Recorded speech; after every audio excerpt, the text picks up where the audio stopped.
ಇವತ್ತು ಮಹಾನಗರ ಪಾಲಿಕೆ ಆಯುಕ್ತರಿಗೆ ಒಂದು ಮನವಿ ಕೊಟ್ಟಿದ್ದೀವಿ.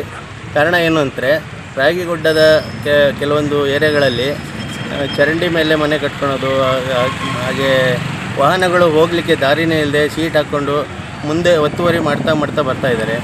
ಅದನ್ನು ಮಹಾನಗರ ಪಾಲಿಕೆಯವರು ಅದನ್ನೇನು ಕ್ರಮ ಕೈಗೊಳ್ತಾ ಇಲ್ಲ. ಆ ಉದ್ದೇಶಕ್ಕೆ ನಾವು ಆಯುಕ್ತರಿಗೆ ಮನವಿ ಕೊಟ್ಟಿದ್ದೀವಿ ಇವತ್ತು. ಏನಂತ ಹೇಳಿದ್ರು ಆಯುಕ್ತರು ಮುಂದಿನ ದಿನಗಳಲ್ಲಿ ಇವತ್ತಿಂದನೇ ಅದನ್ನು ನೋಡಿ ಜಾರಿಗೊಳಿಸ್ತೀನಿ, ಕ್ರಮಕ್ಕೆ ತೆಗೆದುಕೊಳ್ತೀನಿ ಅಂತ ಹೇಳಿದ್ದಾರೆ. ಎಷ್ಟು ಕಡೆಗೆ ಈ ಥರ ಆಗಿದೆ? ಏನು ಪರಿಸ್ಥಿತಿ ಏನಿದೆ? ಅಲ್ಲಿ ಕಷ್ಟದವರೆಲ್ಲ ಬರ್ತಾ ಇದ್ದಾರಾ? ಕಷ್ಟದವರು ಬರ್ತಾನೆ ಇಲ್ಲ. ಹೆಚ್ಚು ಕಮ್ಮಿ 3 ವರ್ಷದಿಂದ ಕಷ್ಟದವರು ಮನೆ ಬಾಗಿಲಿಗೆ ಬರ್ತಾ ಇಲ್ಲ ಅಂತ ಎಲ್ಲ ಗ್ರಾಹಕರು ಹೇಳ್ತಿದ್ದಾರೆ.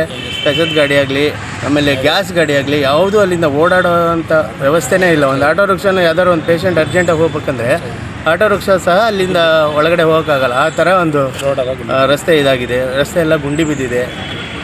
ಎಷ್ಟು ದಿವಸದಿಂದ ಈ ಪರಿಸ್ಥಿತಿ ಇದೆ? ಅಲ್ಲಿ ಪರಿಸ್ಥಿತಿ ಹೆಚ್ಚು ಕಮ್ಮಿ 3 ವರ್ಷದಿಂದ ಆಗ್ತಾ ಇದೆ. 3 ವರ್ಷದಿಂದ ಮನವಿ ಕೊಡ್ತಾ ಇದ್ದೀವಿ. ಗಮನಕ್ಕೆ ಎಲ್ಲರೂ ಬಂದು ಹೇಳ್ತಾ ಇರೋದು 3 ವರ್ಷದಿಂದ. ಅದನ್ನು ಯಾರೂ ಗಮನಕ್ಕೆ ತಗೊಳ್ತಾ ಇಲ್ಲ.